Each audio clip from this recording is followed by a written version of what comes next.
I found their dressing room door. I ended up taking a picture with Kendall. I think I was sitting behind her in the auditorium, and the picture is super blurry. It's so funny.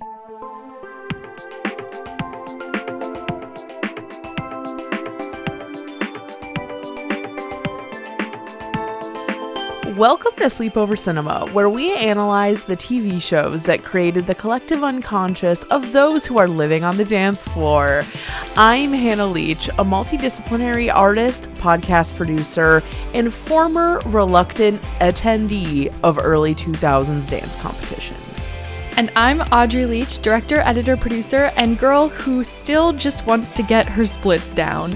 We are the sister duo, also known as Two Pink Productions, and we haven't stopped thinking about these shows since we first saw them. We're going to explore the good, the bad, and the nonsensical of the media that first inspired our love for pop culture in an attempt to answer the question, is it actually good? And at the end of the day, do we really care if it is? Today, we are talking about Lifetime's Dance Moms.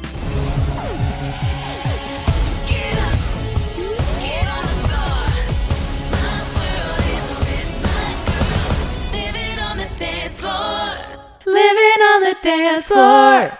Okay, people. We are in for an Audrey curated ride through the 2010s today.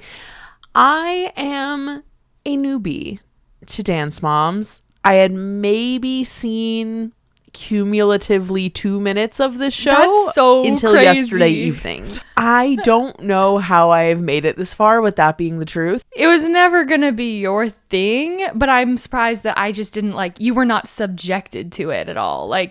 I do kind of, we'll talk about this more later, but I do kind of remember just being in the basement by myself watching it. I think I just watched it entirely on my own for the most part. I think that that's true. But we'll get more into the viewing context. But we got to get into the what are we obsessed with for this week. So if you're watching the video version, you can see that I have a lot less hair than I did in the last episode. Something came over me and I got a pixie cut, and it's the best thing I've ever done. Ever. I love it. I really wanted to get one when I was in 10th grade after seeing Mia Wasikowski or whatever her last name is, who was the Alice in Alice in Wonderland live action. She had this haircut on the cover of a magazine, and I wanted it, and people talked me out of it, and now I'm living my fantasy, going deeper and deeper into my butch era. Here I am. But I do have a lash on. It doesn't look butch anyway. No, it's not. It's not. It's Josh and I have had a running joke about me being in my butch era since I drove the U-Haul all the way from Cleveland to here. So I love it. Julia cut it. Julia from the Harry Potter episode, my cousin, and Erin, my other cousin, was there as it happened. Before this, I showered, I styled my hair. It took 2 seconds, and now I'm free in life. I decided to do this on a Tuesday, and I had it done on a Friday. I didn't think about it very long. I think that part of it is the older you get, the less you care about being a conventional womanly looking woman, because you already don't look like that because you're not 21 years old. Yeah. I think when I'm an old woman, I would like to have long hair theoretically, just because that's what a witch would have. Yeah. But we'll see if I get there. That seems this unlikely. Is the shortest I've ever had it by a very large margin. I just don't want to have granny hair, the curly granny hair. Well, it's not going to be curly. You would have to get it curly. Unless I start getting a perm. Yeah. Yeah. Well, do you want to say anything else about the ideology behind your haircut or no? So, as you guys know, this is so dramatic, but as you guys know, Audrey and I have both been doing the artist's way for the past several months. And I had this realization that a lot of the art that I've made has been about men but not in the way where it's like male protagonist. Like, obviously that's not it, but just like music and playwriting and stuff. Like, there's always been some element of like wanting male approval or it being about men. And it kept popping into my head more and more that like, as much as I love like femininity and feminine things, like, it's also kind of like a trap. And I just was like, fuck it. Like, I think this will be a good reset for me. I want to be able to reframe how I like present a bit and like wear a collared shirt with short hair sometimes. You know what I'm saying? Mm-hmm. As I'm doing right now. So it's like new era for me, but like in a really positive and exciting way. And nice. I just want to dive right into this because there's so much. I think that is a good idea. Thank you all for listening to my soliloquy of the week. I'll just say that what I'm obsessed with is Dance Moms because that has been the truth. And I lived it. I lived through that era myself. We'll get into that. But overall, let's just get into the facts first. Dance Moms premiered on Lifetime on July 13th, 2011, and the current iteration of it ended on September 10th, 2019. There were 8 seasons, which is crazy considering how much these people really hate each other. Like, they were hanging on for dear life. And something that we'll talk about a lot probably later on with the cast is like, at some point when you're watching this show, you get to a point where you're like, if these people hate each other this much, why don't you leave? Why are you always beating the same points over and over and over again? And it's because they're contractually obligated, but they are not able to say that in the show. So whenever it's, why do you stay? You know, like, if you hate me so much, then you should leave. They have to like come up with a fake answer. They have to be like, because Nia wants to be here. It's like, no, I'm sure you both would love to get out of Dodge, but you can't. Yeah. There's a lot of drama with all that. But do you want to read the synopsis? Abby Lee Miller runs the Abby Lee Dance Company in Pittsburgh, which she started when she was 14. Miller is a notoriously demanding and passionate instructor, but she has competition in the area of being demanding from her students' mothers, as featured in this docuseries. The series highlights the highs and lows of the competitive dance season as the dancers pursue the ultimate national dance title.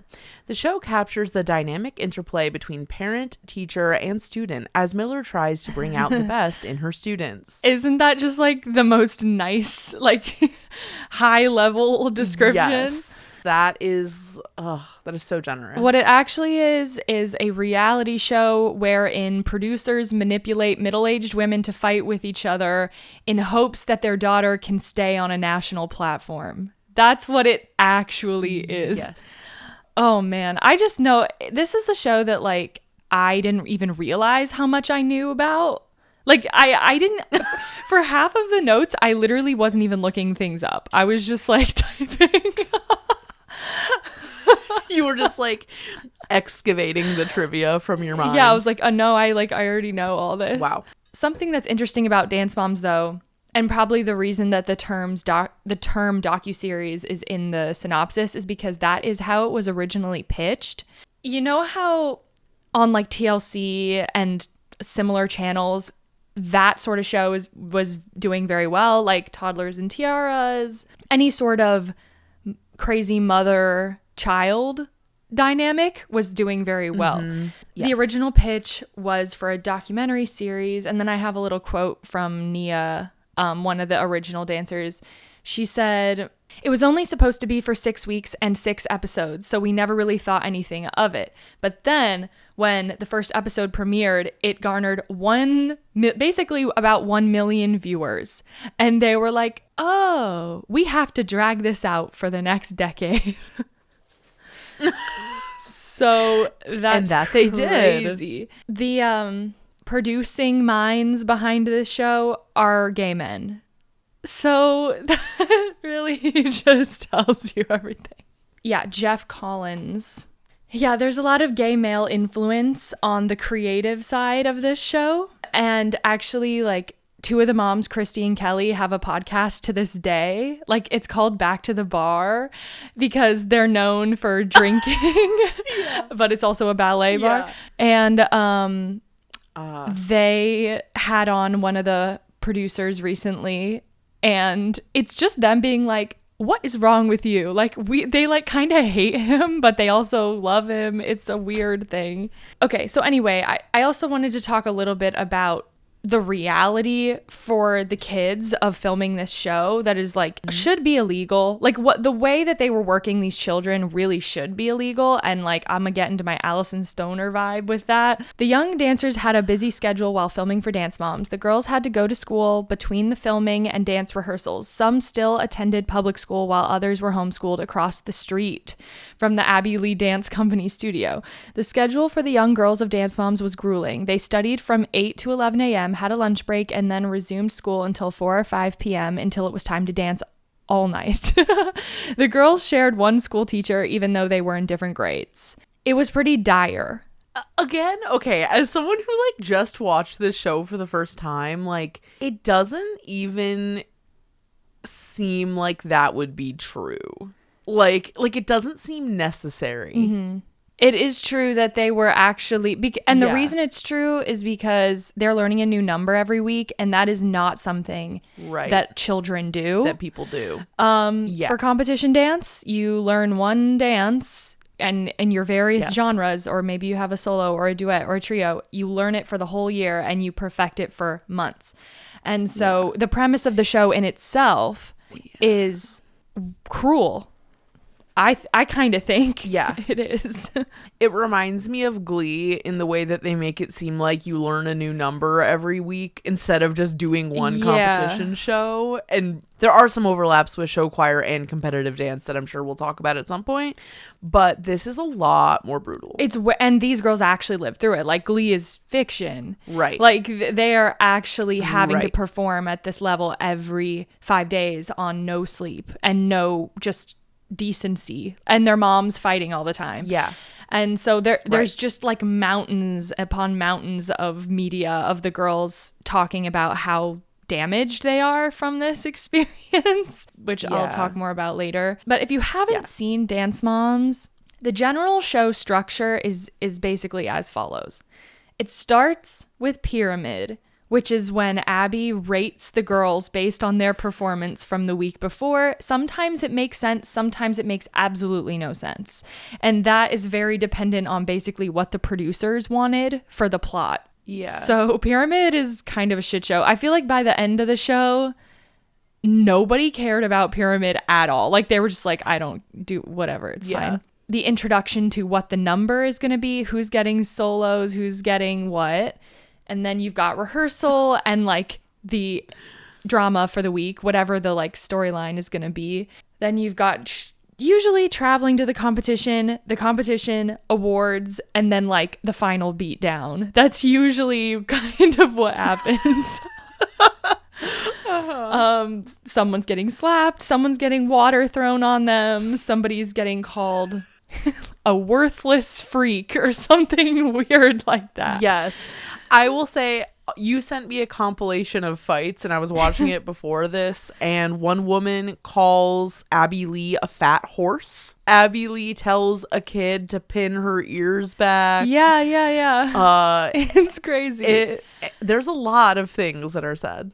So, cast and other relevant figures. This is like really where it gets into the weeds for me, and I'm like, who the hell are these people? But I am a student of your knowledge right now, so please tell me. Yes. So, of course, we have Abby Lee Miller and her basically right-hand assistant named Gianna Martello, who is one of those, you know, like favorites who never left type of vibe. It's like that. Yeah.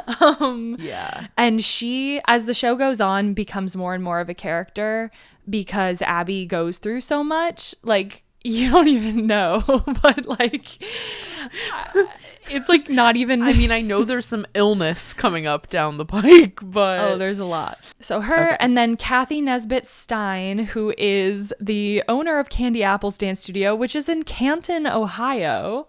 Kathy to me is like the most unnecessary character because there's so much conflict within the studio that I'm really not sure you needed a rival, especially one who is so clearly not at the same level. So it's like she's a great character and she's fun and stuff, but I don't think she really works as a rival. And they introduce her by having her bring her daughter Vivi, who does not want to dance at all, into the studio and be like, can you train her because she'll listen to you and she won't listen to me. So she's the one in the beginning who brings her girl there, right? And then so she dips eventually, and then is Candy Apples her studio? Yes.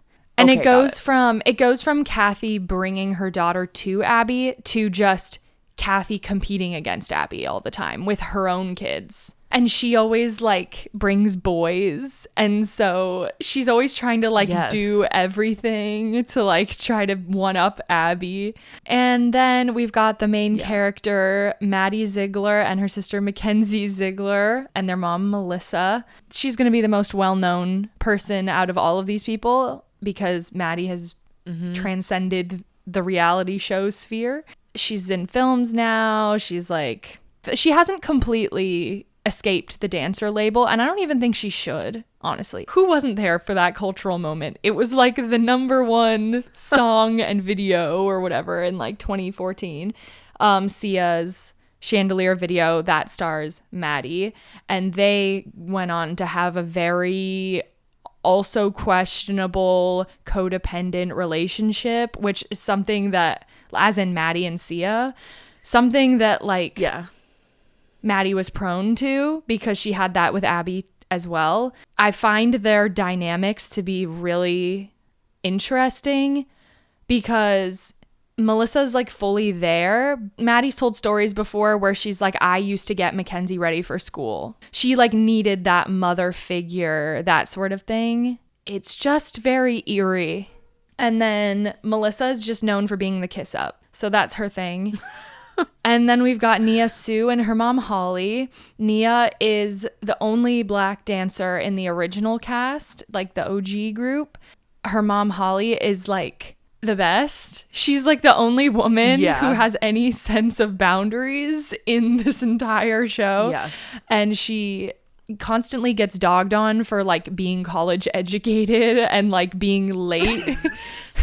And like being late to class because being late to watch her daughter in class because she is a principal of a school. Then we've got Chloe Lukasiak and her mom Christy. Chloe is known for being second best to Maddie, and that's pretty much all.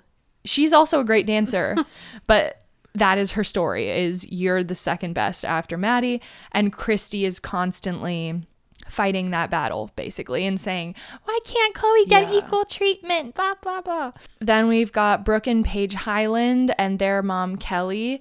Kelly started dancing with Abby when they were children.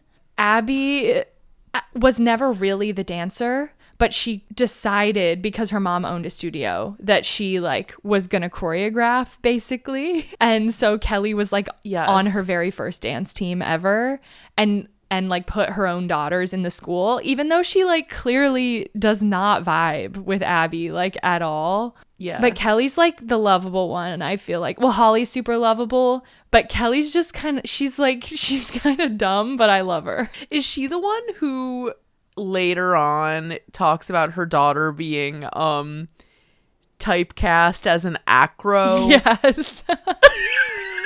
Okay, got it. She means so well, but she's just... You can tell. Christy and Kelly are like the best friend duo of the moms, and so I do enjoy listening to them, even though they're like very silly. And then for the rest of the girls, over time, they added Kendall Verdes, Kalani Hilliker, Jojo Siwa, Asia Monet, Cameron Bridges, and Bryn Rumfalo. But there have been like a huge slew of dancers over the course of the show. And I also just wanted to note that sometimes they would bring in dancers and their moms who like clearly had no business being there at all, but they were just like deemed crazy enough to like start some shit on the show. Like, for example, there was this one mom who said her name was Black Patsy. she was like, I don't even know how to qualify that. Basically, that was like her nickname. And all the other moms did not know what to do with that, like, at all. So yeah, just they would just throw moms in there just because they were characters. There were at some points a lot of guest choreographers as well, because Abby, again, had issues and couldn't always be there. So there are appearances by choreographers such as Todrick Hall, Debbie Allen, Lori Ann Gibson, and Cheryl Burke. Of course, Todrick Hall is going to find his way in there. Thank you for the tour of the Hall of Fame. What's next? What else do I need to know? I'm like talking a mile a minute. There's just a lot to say. So I would say that this show really has a few eras to it. So I think that seasons 1 through 4 would be the golden years. And during that period of time, there also was a spinoff called Abby's Ultimate Dance Competition. It was kind of like American Idol meets So You Think You Can Dance. And the winners and the people who placed well in that show, some of them ended up being cast members on Dance Moms later. So like JoJo Siwa was on that show, Kalani Hilliker was on that show, and they were brought on later. I never watched Abby's Ultimate Dance Competition. I feel like I kind of didn't know it was happening at the time. Yeah. They greenlit and produced that show basically in the same year as Dance Moms season 1. So it all happened very quickly. I want to put a pin in my confusion with the cognitive dissonance of the show being borderline like a talent display show, but being called Dance Moms. Mm-hmm. I want to come back to that. Yeah, that's a huge part of Abby's problem with the show, actually. So then season 5 would be the LA era. She opens a dance studio in LA. And then in season 6, Maddie and Mackenzie leave, which is like huge because they were the favorites for the most part. Mm-hmm. And that kind of marked a shift for the show. It's like, okay, who are we going to care about now? Like, who are we going to think is the best now? In 2017, which was season 7, Abby Miller was charged with bankruptcy fraud, concealment of bankruptcy assets, and false bankruptcy declarations. Her undeclared income from Dance Moms, its spin-off shows, and other income earned during 2012 to 2013 was at the heart of these charges. And it's like the least surprising thing ever. It really is. In May 2017, she was sentenced to 1 year and 1 day in prison. After serving about 8 months of her sentence, she was released to a halfway house. And then finally, the last major part of Abby Lee's story and of Dance Moms. It ends in 2019, but Abby found out she had cancer after a spinal surgery in 2018. Quickly went through like a very, very intense like chemotherapy situation. She even forgot, well, I don't know that forgot is the right word, but couldn't walk. Like she had to relearn. I saw some clips of her in the wheelchair, but also with this like, the wig. It's all making sense. Yes, with this like insane hard front wig. And I did not understand why, but now I understand it. Okay. Yeah, there's like an endless amount of memes of Abby Lee. Critical reception and controversies. This could go on for hours. I just wrote down some of the big ones and like some of the major offenses. But I know that like a lot of people when they watch Dance Moms want to know if it's real or if it's scripted or like what. And from everything that I've gathered over the years, it's never scripted, but it is very much manipulated and set up. Mm-hmm. It's like most reality shows. It's like, we're going to send this element into the room and see how people react to that. And I know also that they would feed the kids lines in their interview setups because the girls like almost never said anything of substance. Like they just looked scared, honestly. Yeah. Okay. Now I'm going to RP as reporter for some more controversies. Kelly Hyland was arrested in early January 2014 on charges of assaulting Abby Lee during a dispute backstage at a dance competition held in New York City during filming for the show's 4th season in November 2013. Hyland appeared in court with Miller on January 21st, 2014 and pleaded not guilty. Legal expert Rosemary Arnold opined that because the episode aired on TV, Hyland's defense that the alleged assault was scripted and that the producers deliberately incited her to strike Miller was viable. On a January 29th appearance on The View, Miller announced that Hyland and her daughters, Brooke and Paige Hyland, were no longer contracted with and would no longer appear on Dance Moms. After the final episode of season 4, Christy and Chloe Lukasiak also left Dance Moms. Kelly, Brooke, and Paige are gone. Christy and Chloe are gone. Maddie and Mackenzie leave not that much longer after that. And so it's like you just took out like most of the intrigue. So it was a lot harder for the show to do as well after that point. Rosemary Arnold's assessment of the argument is so funny because there really is no way for them to prove that that didn't happen. You literally could say that Abby abused her children. Like that is something you could say. You would have to find your way into it, but you could. To just give a little bit more information surrounding Abby going to jail, in 2015, the news broke that Abby was under investigation for bankruptcy fraud. She was indicted that year and pleaded guilty in June 2016. But filming still continued, even as reports continued to emerge about Abby's legal situation, and the moms were shown discussing the issue as the cameras rolled. I do remember that. I remember watching those episodes and being like, how is this? I can't even believe this is the plot of the show at this point. Like, this is not what I would have predicted. And it is true that Abby's behavior became increasingly erratic and bizarre. As fans likely remember, she often appeared to be in denial about her legal woes when the moms tried to broach the topic and frequently failed to show up for work or answer her phone. In May 2017, she was sentenced to 1 year and 1 day in prison. I remember that in the show as well. Like, they'd be like, Abby, are you coming to Pyramid? And she'd be like, like she just, I feel like the last piece of this that people don't talk about as much, but I feel is definitely true, is how often Abby would cross physical and emotional boundaries with minors. Like, for example, one time she gave Maddie a peck on the lips. This was during an episode where Maddie was supposed to kiss a boy in a dance, but it was just a peck. It was just like a little boom, done. But it was her first kiss, and she was like, no. Like, she was like, I don't feel good about that. And so she just basically got invaded by Abby at that point and was like, see, it's fine. That is so crazy. Yeah. And she would always get too involved in the romantic lives of the kids or even some of the other moms sometimes. And like there are episodes where like she'll go on a date. Like that did happen once. And it is so crazy. That sounds really uncomfortable. Yeah. And she'll just say uncomfortable things about teens being hot. Sexy moves, that sort of thing. Yes.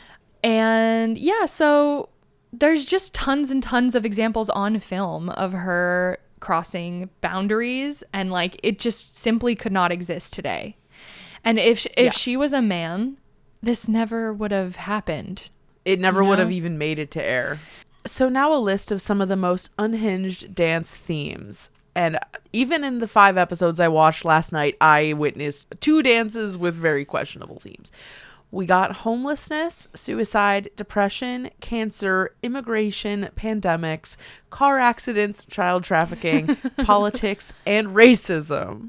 Everyone, I feel like the most infamous example is the Rosa Parks dance. And you know what? The dance itself is not bad. They cast Nia as Rosa Parks. Obviously, Nia has absolutely been through the ringer on this show, and we're going to talk about that more in the second half. And this really could be a very interesting, like, thesis essay that someone could write. I think it would be very interesting. But the black dancers on Dance Moms were really always treated as second best. to their white counterparts. Like, and it's just true. It's like seeped into the very core of this operation that Abby Lee is running. And there are things that Abby says in one of the episodes we covered where I want to dive into what she's saying, because it's like, yeah, super skewed. She's just very skewed, and she thinks that she's right, and it's wild. Yeah, I'm interested in talking about that as well. I went to college with Io from Bottoms and The Bear, etc. And I made this Facebook status in college because I was just curious, or I was doing something with it. But I was like, if you had a typecast in like now or in high school theater, middle school theater, like what was your typecast? And Io commented saying Rosa Parks, LOL. So I think she had been cast as Rosa Parks multiple times. And then meanwhile there were white girls from high school on the status being like, I was typecast as Ensemble.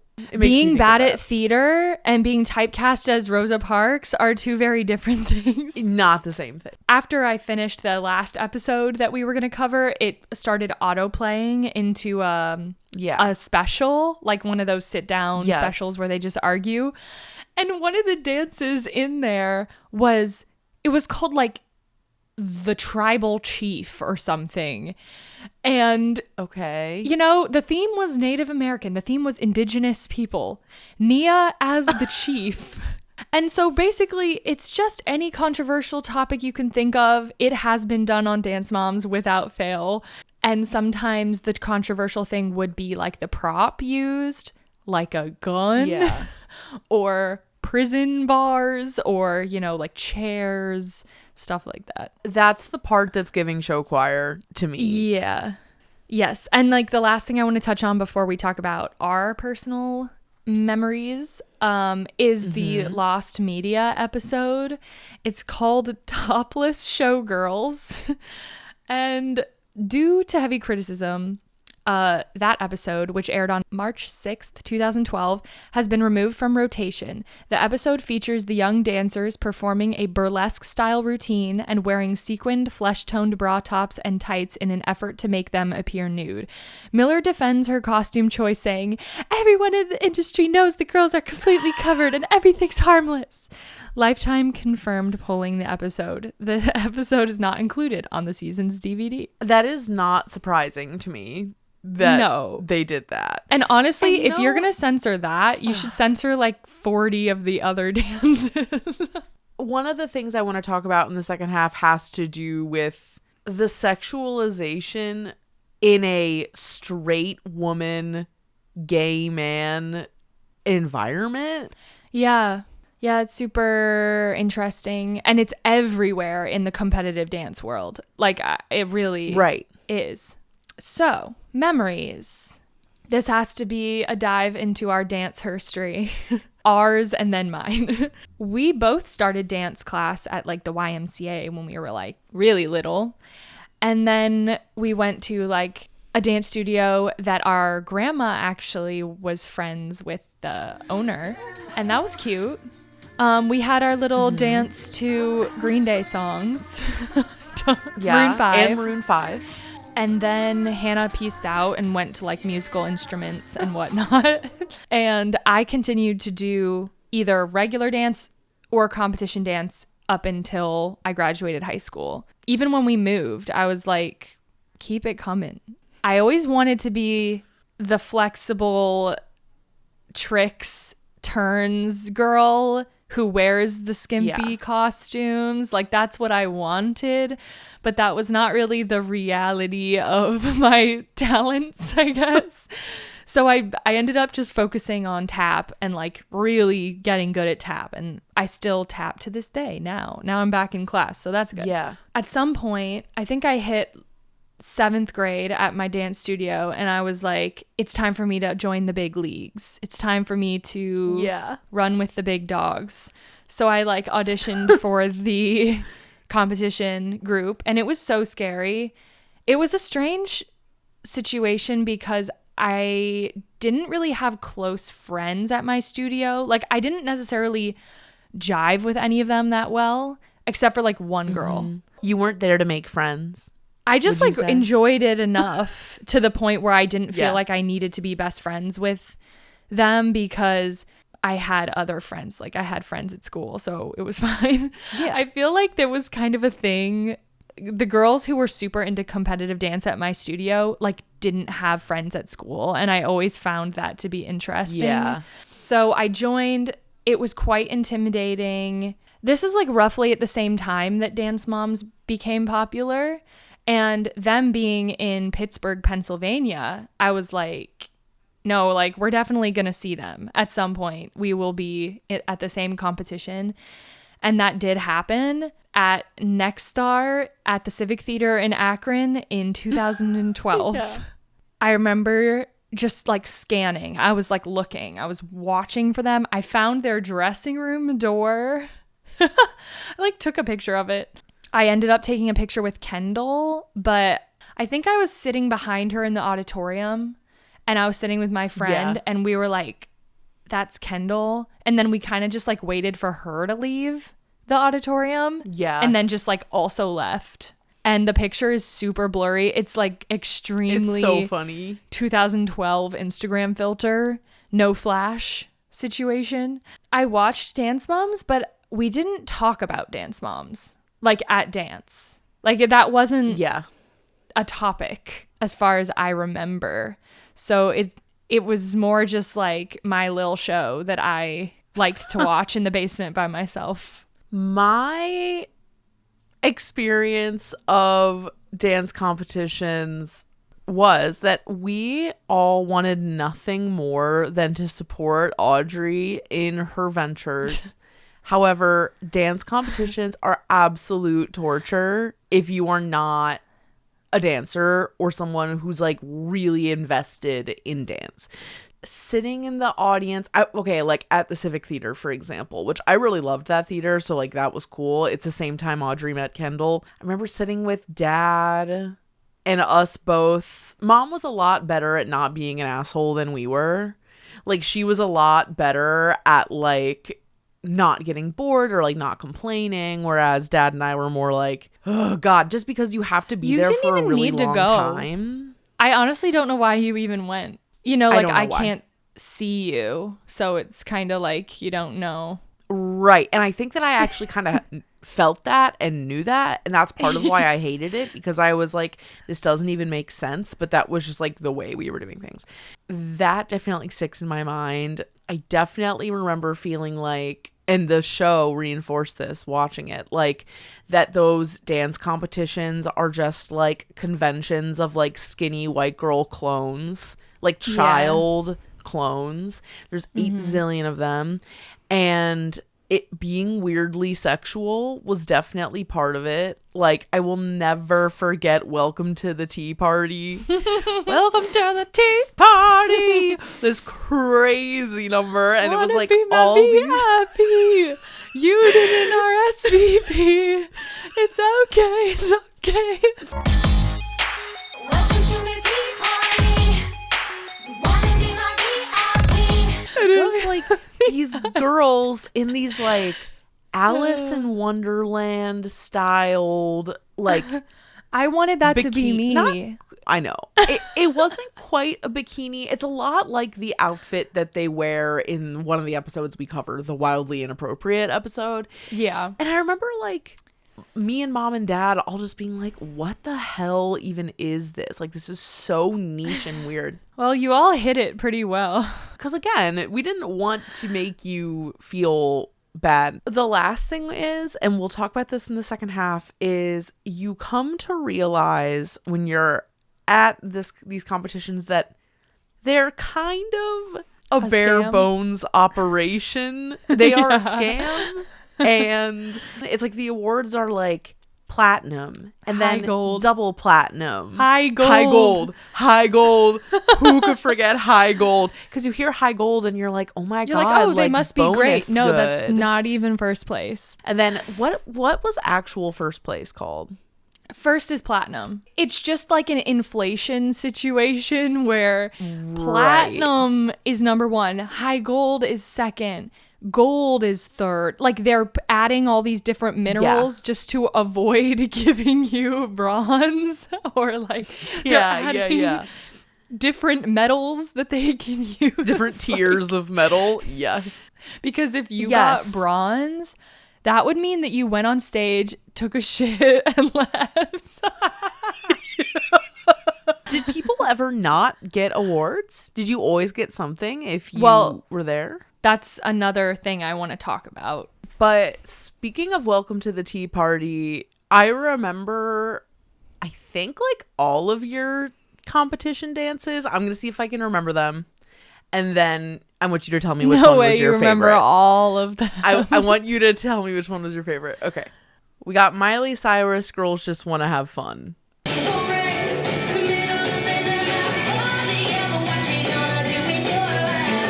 Golf theme.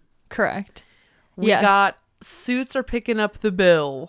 Server themed.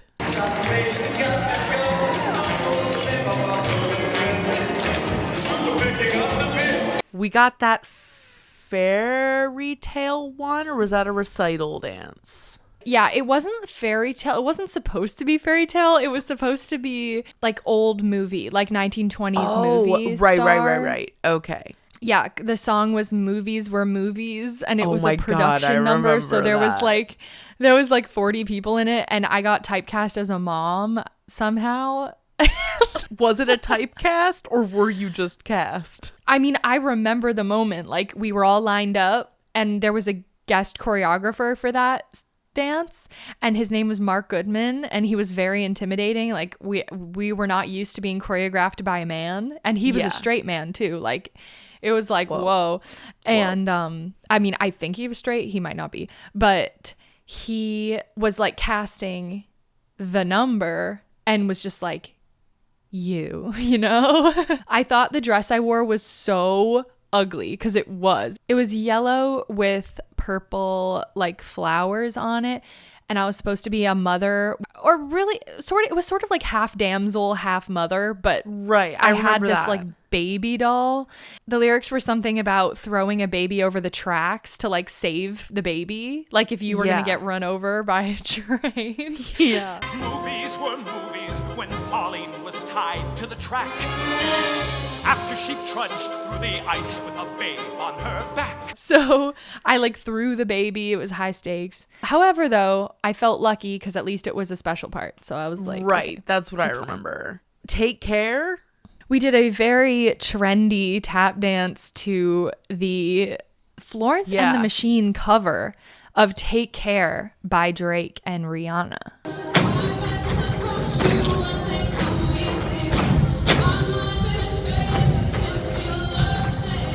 Isn't that so strange? Black and Gold? Oh, that was a jazz dance. Okay. But that did happen. I think that you used to sing the song a lot, and so that's how I know so much about it. At Audrey's senior tap recital, she fell. And that was a moment in her history for sure. I recovered really well, though. You did. You did.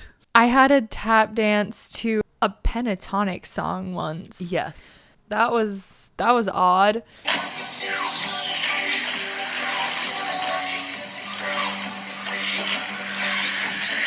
We also forgot to mention this one tap dance I had that was to The Love You Save by the Jackson 5.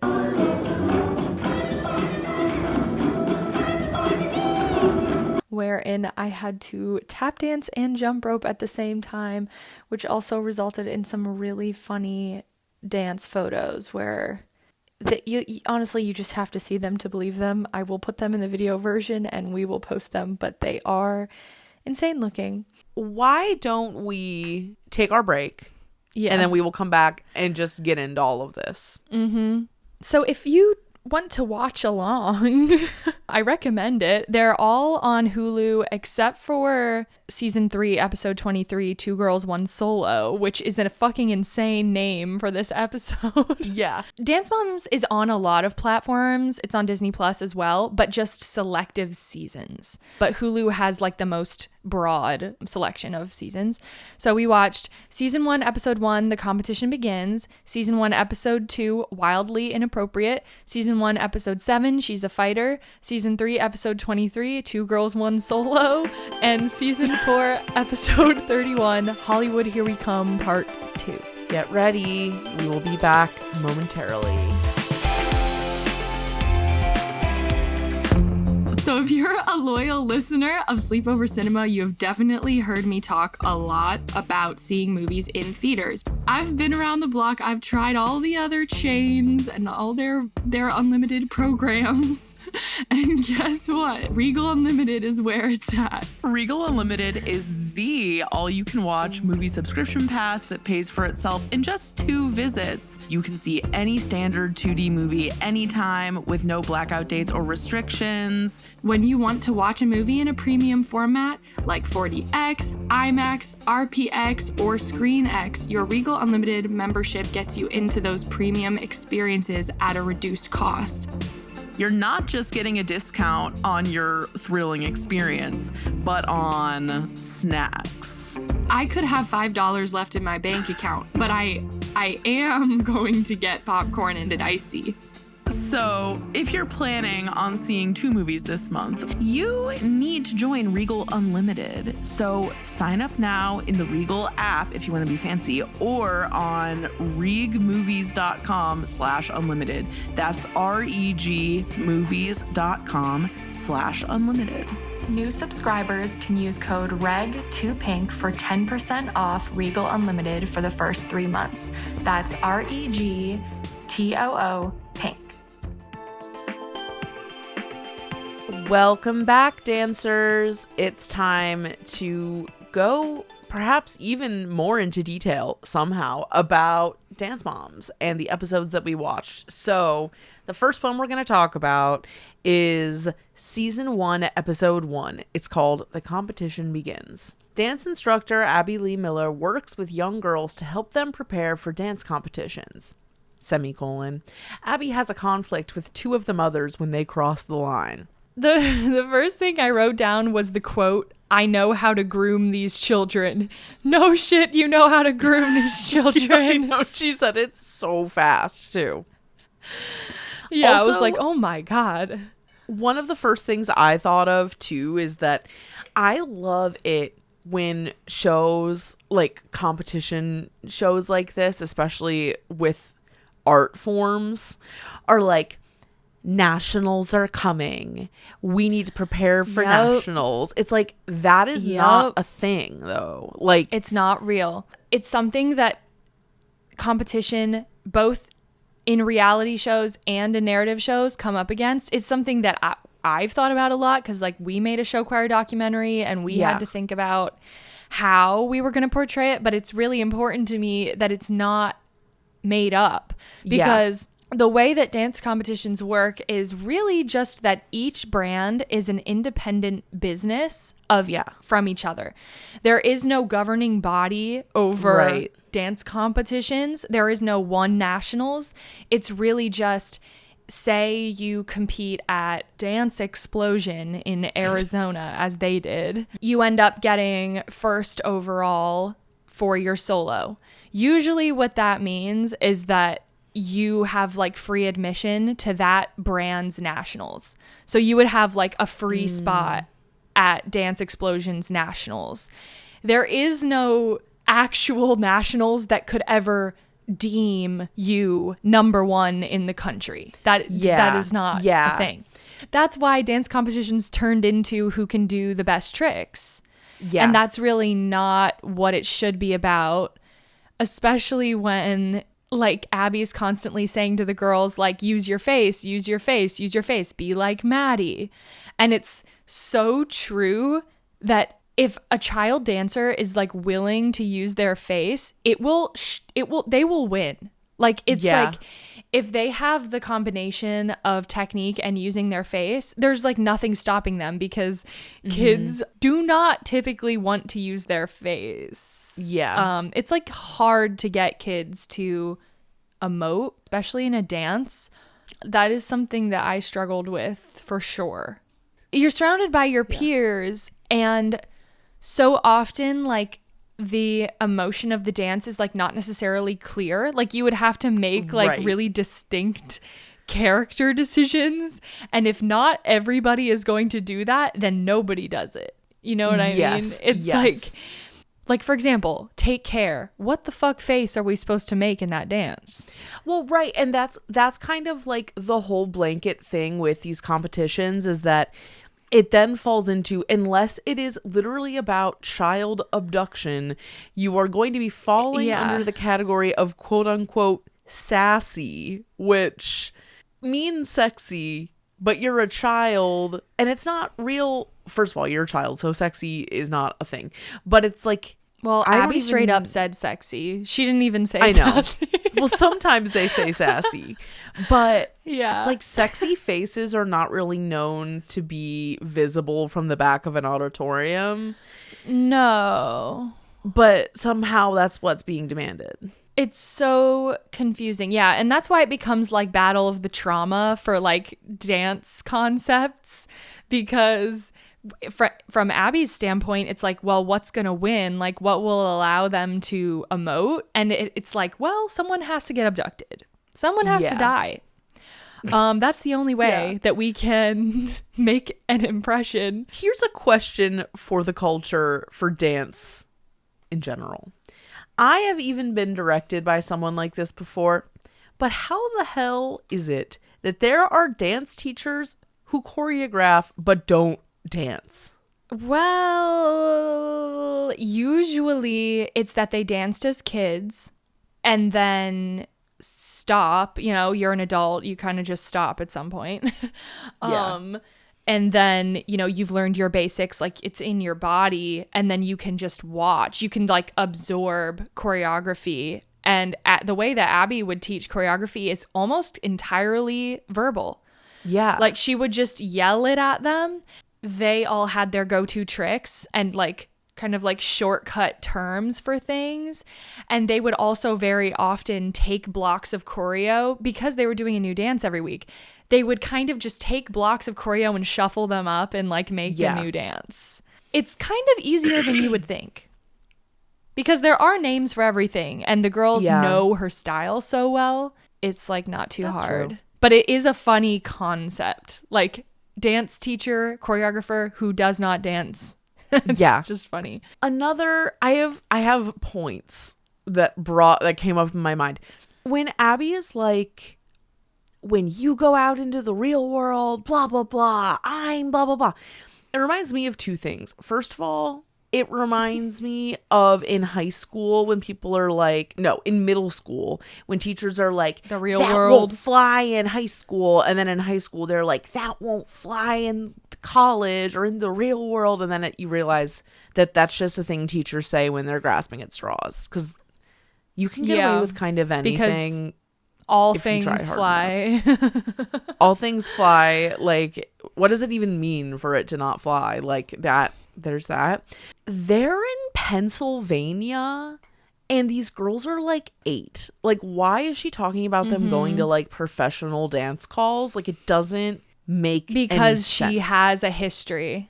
She has a history. A lot of her students have. Yeah. Basically, a lot of them would go to auditions in New York, and then some, you know, like she definitely has like a solid amount of students who like were in the DCP, you know what I mean? Like that kind of thing. And that's the Disney college program.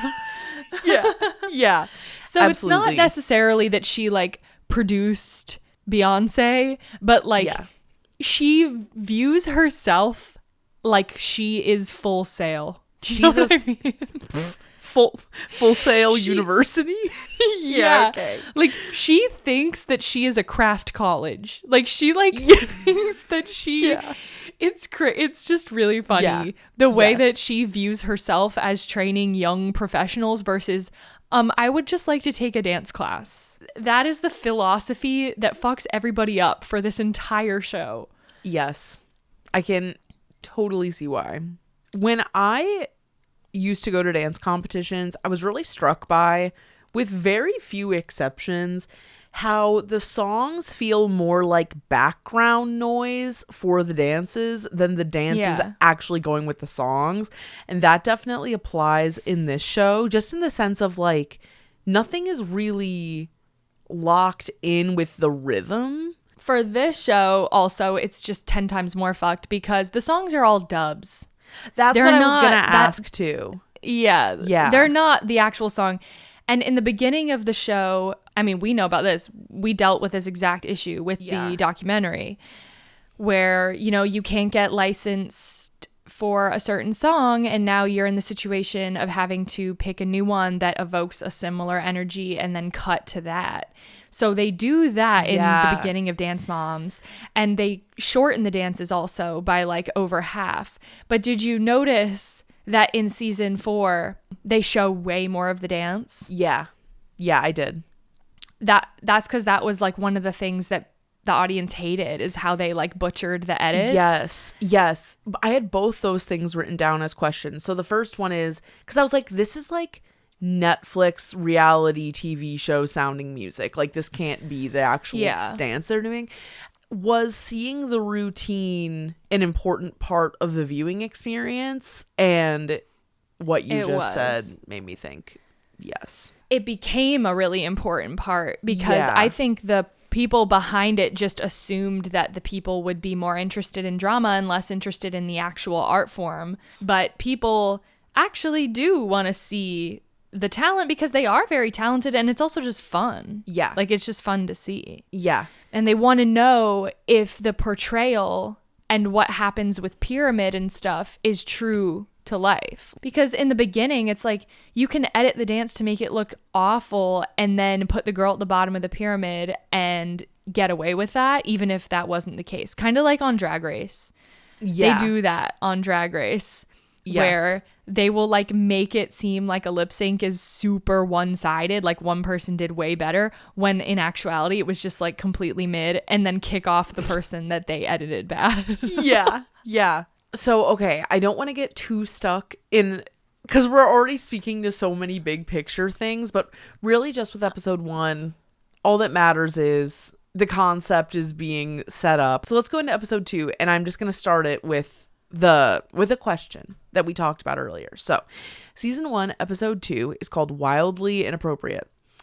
The girls wear revealing costumes and create a scandal as Abby's attempt to turn up the heat shocks the audience with an inappropriate dance number. What they were doing was standard fare for these competitions. I think it was really stupid that they were like, we're going to be in Lancaster, Pennsylvania, where the Amish are. And I'm like, girl, there's not going to be any Amish at like Star Explosive Dance Competition. Like that's not relevant to the situation. No, I mean, it can be. I could see it being a little bit out of the ordinary for the location, but not truly, not like in an Amish sense. It could be a bit out of the realm of what they would normally see there. I feel like I saw stuff on that level at your competitions for sure. Right, but that's Ohio. I guess. Like, Ohio actually ups it compared to, like, Lancaster. That would be a smaller, less studios. Yeah, I guess that's true. Also, though, one thing I thought was really funny is that when the girls go on stage to do their dance, there's all of these really obviously fake audience sounds of being like shocked and like agog and aghast. Like, I just thought that was so forced. It felt so forced. Well, and it just like really changes the perception of what people might think dance competitions are like, because it's crickets. The only people that might be supporting the dancer would be the people from the dancer's studio. That's basically it. Honestly, it's like the most vocal people will be the ones who know the dancers. It's never a situation of like group entire audience participation. Yeah. Because there's no finals. These dances go on. Yeah. These dances go on from like 6 a.m. to like 11 p.m. and it's just a slog. Like, it's just like the energy in the audience is really low. And if you look in the background of a lot of the shots, when they would do audience shots of the moms, sometimes you can tell the room is empty. Because that's how it would be a lot of the time. Yeah. If I was their age, like, I would have wanted to wear it. And I think it's really weird that Abby she constantly tries to use what the kids want as a reasoning to why it's okay. That she acts as though she's not the one who made this situation occur. Like, yeah, the moms are like, we're just letting you know we think this is inappropriate and we don't want our daughters to be perceived this way. And she goes, well, why don't you go ask your daughter? Yeah. She loves it. And they're like, well, that's actually not how this works. And she's just like, then fire me. She goes from having a discussion to leave in like 5 seconds. Yeah, that's her go-to. My perception of the competitive dance scene at large is that it's like very devoid of straight men. And so the like sexy costumes for children are like really strange, because it's almost like if you're sexualized in the woods and no one is there to receive it, were you even sexualized? Like, the answer is yes, but it's just and I think you do kind of also I think we as a whole kind of underestimate, even if all the judges are women or gay men, there is still a benefit to the sexualization. I don't know. It's not because they're like getting, not to say getting off, but kind of getting their kicks. There's an implication that they are going to be better dancers. Yeah. Which is, I don't even know how to unpack that, but I think I think it might honestly, I feel like it just telegraphs like confidence. And so if you're perceiving a dancer as being confident, your brain is basically going to like fill in the gaps and be like, oh, they're a great dancer because they are. If they have their like painted on abs and their little, you know, it's just like their version of a uniform. Also, the fact that like it was super on trend to like dance in booty shorts, like spandex booty shorts and like these matching sets. Yeah. That was like just a huge thing at the time. So of course the costumes go into that direction also. Even for like lyrical numbers, it would be like booty shorts that match the flowy top that is really a bra with like some added gauze. Or not gauze, like chiffon. Yeah. Sock bun, you're going to do sparkly choker, you're going to do sparkly stud earring, and you're going to do some kind of hair piece around the sock bun. Yes. And it's going to pull your hair follicles out. The sexiness is weird. It's fine. It's not fine, but there's not really that much more to say that we haven't already touched on. So I think it's time to move on to the next episode. Next, we have Season 1, Episode 7, She's a Fighter. Time after time, Holly watches Abby cast her daughter Nia in roles that are uniquely ethnic, from Latin to African American. Holly does not want her daughter to think of herself in this way.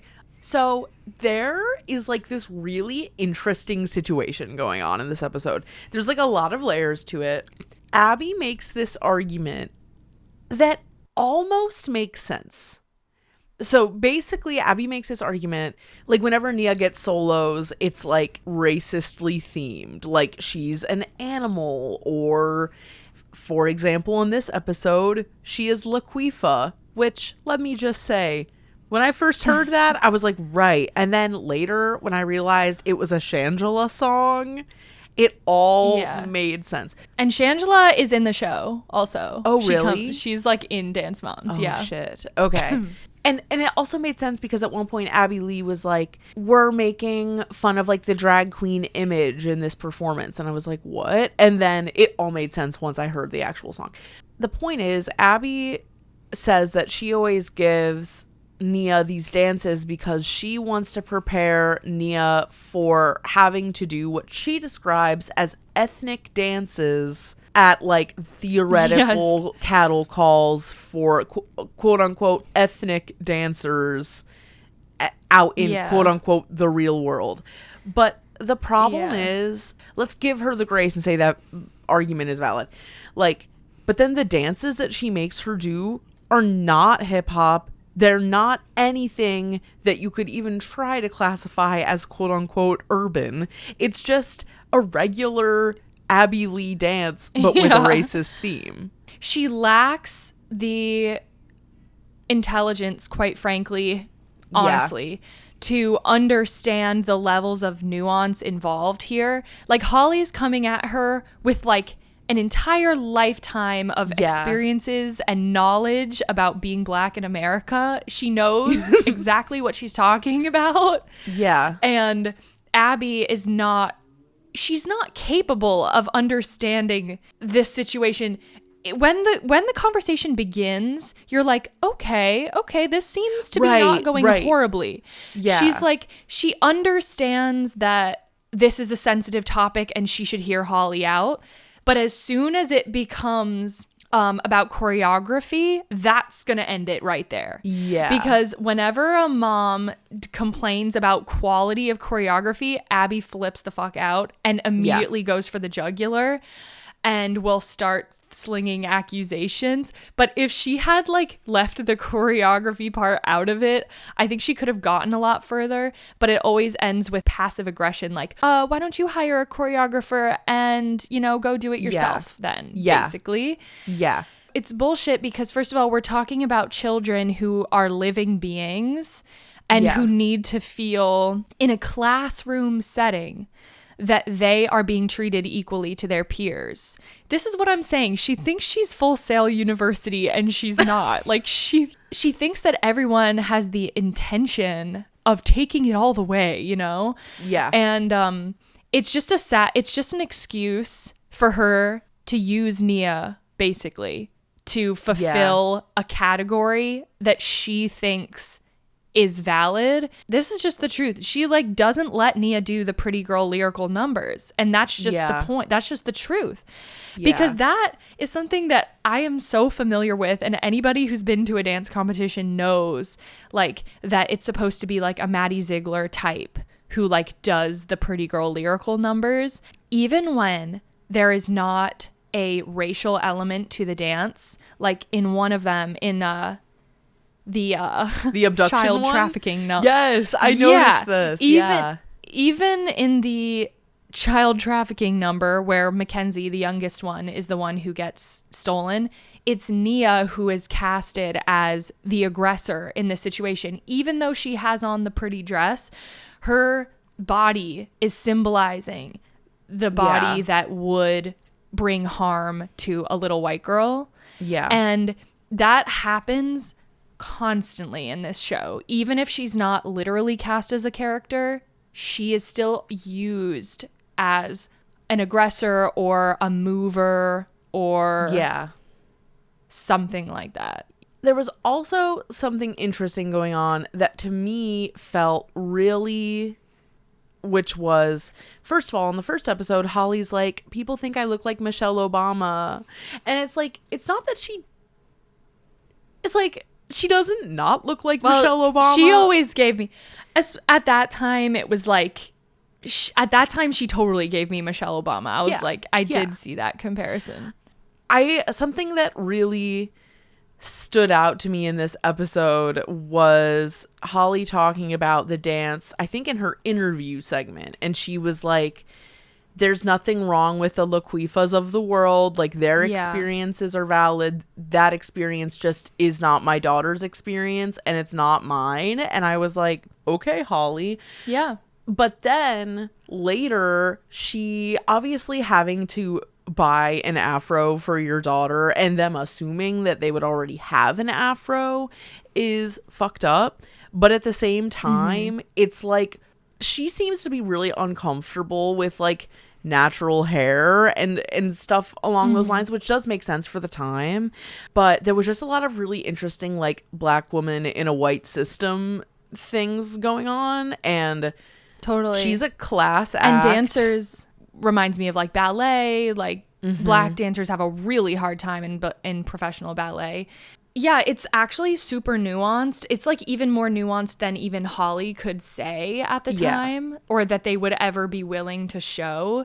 there's just so many stigmas that she definitely would have gone through in her life about this is how your hair should be to be professional. This is how your whatever should be to be perceived a certain way. And so she's coming in with that set of experiences, and just the fact that she would even feel that she had to go and talk to Abby and justify. Remember how it got to the point where they were talking about like money?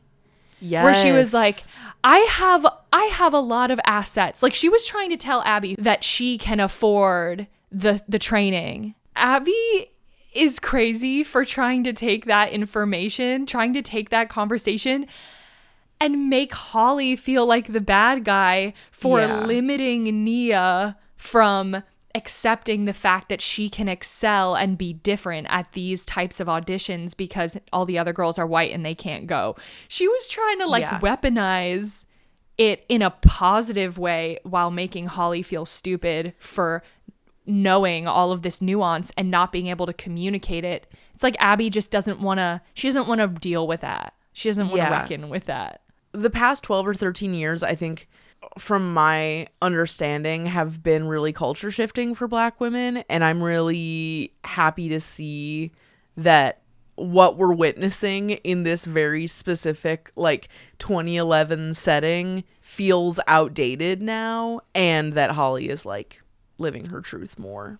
There is this, like, extremely casual podcast that 4 of the moms still do. I think it's called, like, If Mom Says So or something. Okay. Where literally these these moms just get on Zoom and basically talk about like mulching their yards and like going to Target and stuff. And, like, it's not edited and it's just like really weird. But yeah, they're still friends. The only people that kind of aren't friends are Christy and most of the moms. Christy and Kelly are still friends. Okay, so we're going to group these last two together. The first of the group is Season 3, Episode 23, 2 Girls, 1 Solo, the most tasteful title of all time. Abby decides to have Maddie and Chloe dance the exact same solo. Christy and Kelly realize that their friendship will never be the same after a fight they had the last episode. The theme for the group number brings up painful memories. And then the next one, Season 4, Episode 31, Hollywood Here We Come Part 2. The mothers worry that Abby has not given enough attention to the routines. Abby considers pulling an Abby Lee Dance Company solo to let Maddie dance. Abby threatens to cut the losing team, and Christy and Chloe make a heart-wrenching decision. Okay, this might be a little bit of a hot take. Why do you think it was that in like the early 2010s, people like, I don't know if romanticize is the right word, but like kind of romanticized cancer? Yeah. Do you know what I'm talking about? Thing. Yeah. I feel like between organizations like Relay for Life, The Fault in Our Stars, and similar media, they're definitely which are all fine and good, especially and like Relay for Life. That's there was kind of like a new way to rally around a disease that like did not exist prior. Yeah. I think it's something that I would like to look into from an academic perspective, like why that was such a thing at the time. And maybe it still is a thing in more like local communities, like smaller cities or like Solon, like where we went to high school. I just hope that it isn't because of capitalism in some way, but it probably is. Why I'm bringing this up is because the painful memories that are brought up are cancer-related memories, because the girls learn a group dance called Living with the Ribbon, and it is kind of the thing that we mentioned earlier where it's just like they pick every traumatic topic they can think of and then do a dance based off of it. But it's also kind of foreshadowing because Abby gets cancer later, which is weird. Yeah. I forgot to mention with the Rosa Parks thing, one of the major memes, and you saw Kendall. Kendall's present in the later episodes. She's got the mom with the red hair, Jill. Yeah. She loves to say, her catchphrase is, my little Kendall. So she'll be like, so my little Kendall can be a star. And in that Rosa Parks episode, she literally said, "Why can't Kendall play Rosa Parks?" I know that the role of Rosa Parks hasn't been assigned to any of the dancers yet, and I really want to take this opportunity to speak with Abby and find out what she's looking for. If she's not going to cast Nia, it might as well be Kendall. It's so funny. But she also says, "My little Kendall" in Hollywood Here We Come Part 2. The thing where all the kids from Candy Apples are holding up apples So when they weird. enter the competition was the funniest thing I've ever seen. I was like, this. Because Abby was like, "Is this a cult? What is this?" Yeah. That whole episode just felt insane. I don't know. I mean, they're all like this. I also kind of like watching the moms becoming like more snatched over time and like Abby becoming more snatched over time. Like, I definitely noticed that in this episode. That's like a subcurrent of the whole show. Like her getting the LA studio and like Sia and all this other stuff that gets roped in. Like, it's kind of a Star is Born vibe in the show. Yeah. Say like a normal ass person gets famous from making YouTube vlogs. Like a regular person. They're just showing their life as it is, and people love that because they can relate to it.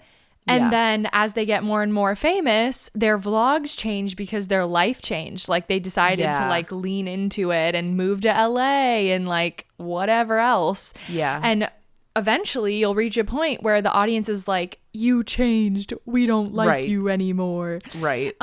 It's kind of a similar feeling with Dance Moms, where the success of the show overpowered any sort of like magic that they had at their home studio, because things just got so out of hand and frankly unhealthy for everybody that it was like almost no longer fun to watch, because you're just like, can someone please help these people? Like they need help. And it became just more of like a tragedy watch than like a fun thing. Yeah. Like, I don't know. I think the magic of the show faded sort of quickly.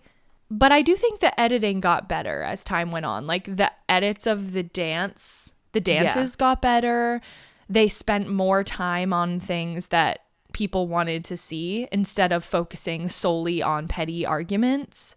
So I know we're kind of like somersaulting through these last two, but there's just because the arguments are so petty and everything is so micro, like talking about the bigger ideas and questions just kind of happens naturally. But like one of the things that I wrote down as I was watching the show is like, okay, this show is called Dance Moms, and the concept of the show is like, these moms are so crazy.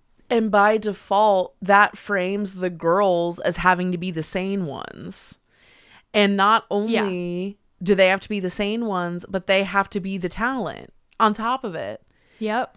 And yeah, they have to have everything together and be perfect. Because it's like the moms are only that unhinged if there's kids there to like demonstrate how out of line they're acting in the circumstances that they're actually in. I kind of wonder like if the girls were more of the star of the show personality wise, if that could have been even worse. It might have, but I can't help but wonder. I'm actually, in a sense, very grateful that the producers are inciting arguments between adults and not minors.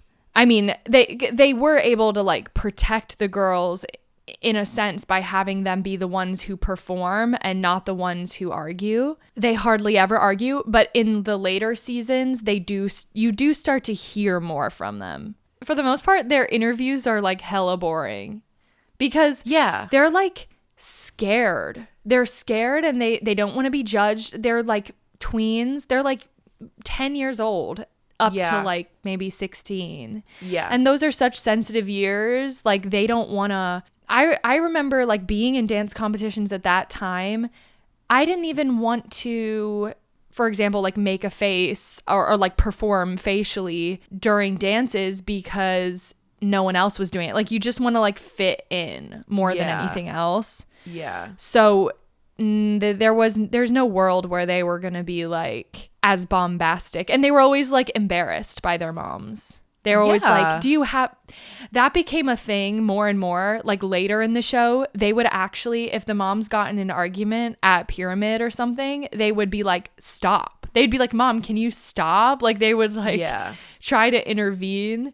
But the catch-22 of that whole situation is that if you don't argue, you will be kicked off the show. Like if you're not bringing anything, they're not going to keep you. And the whole premise is that these moms want the girls to be stars, but half the time the girls don't even give a shit about being stars.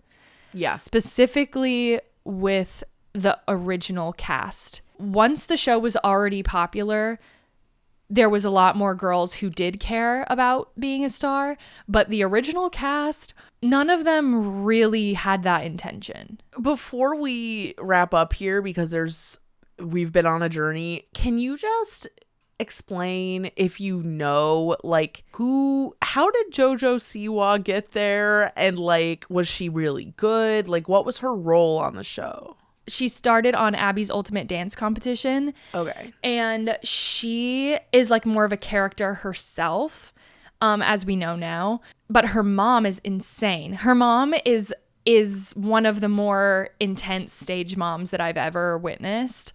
And she was like the type of mom who's like, you know, put JoJo in pageants before dance. Like it's like to the next level. Then JoJo transferred over to Dance Moms, where she definitely like garnered popularity, but Abby kind of clowned on her a lot for being not technical enough. She was more of like a character dancer than she was, you know, a beautiful lyrical or something like that. Then though, I think what happened is her mom was shopping her around in LA a lot, like for TV shows, for like a children's TV show. And that's what ended up happening, is she got a deal with Nickelodeon for like a kids show, and then she was just like really smart about merchandising for said brand and ended up becoming like a millionaire. Shout out to her.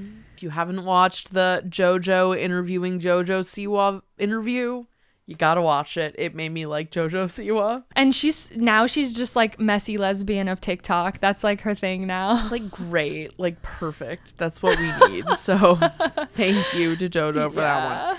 To wrap it all up here, what was it that made you come back again and again to Dance Moms? I think it was just because I was like a little bit older than the girls on the show, but roughly the same age. And I think I just honestly like admired their skill, and like I wanted to know what their dances were going to be. I wanted to know which competitions they were going to, because like there was a chance that like I would know it or see somebody that I knew in it or something. Yeah. Like it was just like a good comfort watch. Yeah. Also, why do we think it left an impact on its genre? I would say it made a huge impact on the dance world. For sure. Literally altered the state of that world forever in so many ways. Like I can't even imagine like how much more money has been made because of the popularity of Dance Moms. And you know, the competitions, it was their benefit to work with Dance Moms even when it was really annoying. It was like a huge thing at the time, like we got to get the Dance Moms at our competition because it's a free advertisement. Yeah. As far as is it worth revisiting, that one I have a harder time with, because I've consumed so much content, both from the cast members and from people who have analyzed it, who are really emphasizing like how damaging it clearly was. I think like listening to recap stuff could potentially be a little bit less, because you're supporting someone who either was involved. This is like your reparation to them, like listening to their show as being like, I want to hear what you actually experienced. Yeah. And then also like analyses of the show are just very interesting usually. But yeah, it was one of my guilty pleasure watches, like from the beginning. Right before we wrap up, I want to talk about where we're at today in the Dance Moms timeline, because guess what? It ain't over. It ain't over till it's over. Okay. So Abby's YouTube channel is I highly recommend her YouTube channel. It is so crazy. She has this little like gay boy who like films all her videos for her and stuff. And it's so funny. She is not a reliable narrator at all. But watching her content is an experience. Yeah. But something that she has said recently about like looking back on the Dance Moms experience is that like one of the things she regrets the most is how much it hurt her business. Because I mean, it really was the downfall of her business. She had a dance studio. She had a huge like student base. She had a huge student base. But as soon as the show takes off, it's like, we don't have time for that anymore. She no longer was a dance studio owner. She was now a host. I think all that got the best of her for sure and probably made her like a worse person. Yeah. You can tell that she's pretty narcissistic. Maybe, I think she still is, honestly. Recently, there was a trailer uploaded to the internet that is a concept for her new show, and it's called Madhouse, and I copy and pasted the description that she clearly wrote that describes this new show, and it is as follows. Some talented young adult dancers from across the country are given an opportunity to show me what they've got. And if I approve, they will be moved into my madhouse, facing demanding rehearsals, house assignments, and challenges. It's not about plastic trophies anymore. It's all about my mission, training working employable dancers. And no moms allowed. I've had enough with the moms who think they know what's best for their kids. I've been there and done that. Now these young adults fend for themselves. Will they show me they can be a star, and can they survive a house mother from hell? Time to check into the madhouse. She's going for like a Gordon Ramsay effect. Yeah. Like, Madhouse is not a good name at all. No, that doesn't tell you what it is at all. Like, no. I feel like all this could really use a workshop, and that's what I'm here for. Yes. Please, Abby, contact us for some workshopping. We're here for you. All the girls are like doing well. Half of them are in college. Some of them have graduated college. Some of them, namely Maddie and Mackenzie, are still really in the business. Nia is like an influencer, but I think she goes to college.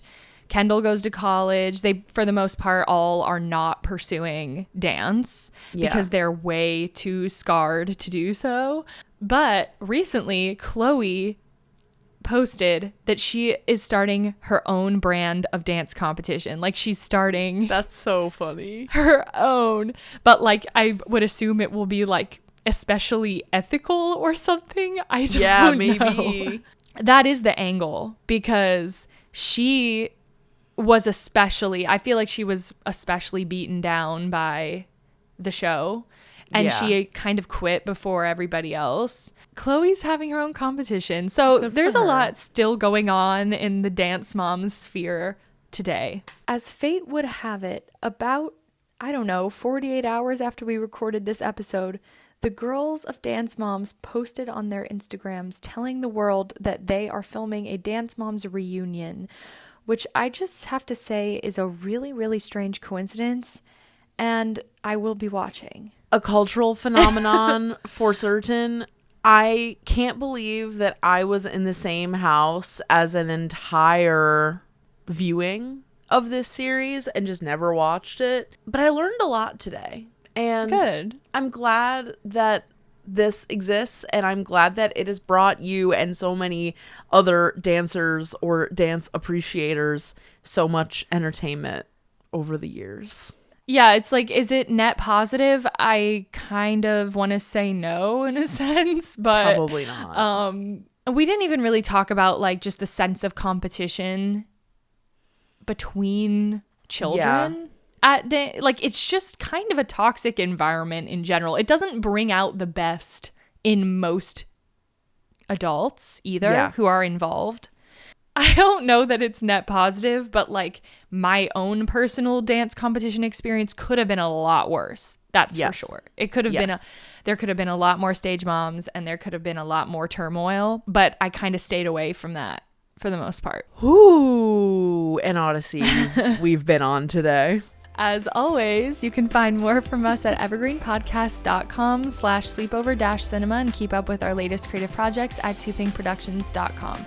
We're on Instagram, Twitter, TikTok, and YouTube at Sleepover Cinema and post a full video version of each episode on YouTube every Thursday. You can follow me at Audrey A. Leach on everything. And you can follow me at Real Judy Garland on Instagram and at Lana Von Trapp on Twitter, which I very lightly use at this point because I just can't handle it anymore. And please join our Discord server at the link in the episode description.